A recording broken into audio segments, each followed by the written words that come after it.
বড়ো মানুহে যদি 1932 পৰা বড়ো আন্দোলন কৰি 35 লাখ মানুহে বড়োলেণ্ড দাবী কৰিব পাৰে, তেনেহ'লে 1,40,00,000 মিয়া মানুহে মিয়ালেণ্ডো দাবী কৰিব পাৰে।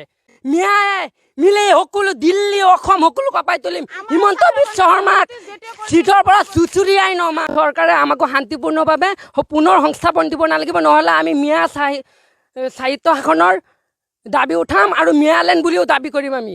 বড়ো মানুহে যদি 1932 পৰা বড়ো আন্দোলন কৰি 35 লাখ মানুহে বড়োলেণ্ড দাবী কৰিব পাৰে, তেনেহ'লে 1,40,00,000 মিয়া মানুহে মিয়ালেণ্ডো দাবী কৰিব পাৰে। যদি এইবাৰ চৰকাৰ যদি আমাক পুনৰ সংস্থাপন নিদিয়ে, তেনেহ'লে চৰকাৰে এক ডাঙৰ বৃহৎ গণ আন্দোলনৰ সন্মুখীন হ'ব লাগিব। আমি মিয়া ছাত্ৰ পৰিষদে গোটেই অসমৰ লগত দিল্লী গোটেই ভাৰতবৰ্ষ কপাই তুলিম। জমিউল উলামা হিনৰ লগত লৈ আমচু নেমচু যিমান সংগঠন আছে আমি সকলোৱে মিয়াই মিলি সকলো দিল্লী অসম সকলো কপাই তুলিম। হিমন্ত বিশ্ব শৰ্মাক চিটৰ পৰা চুচুৰিয়াই নমাম।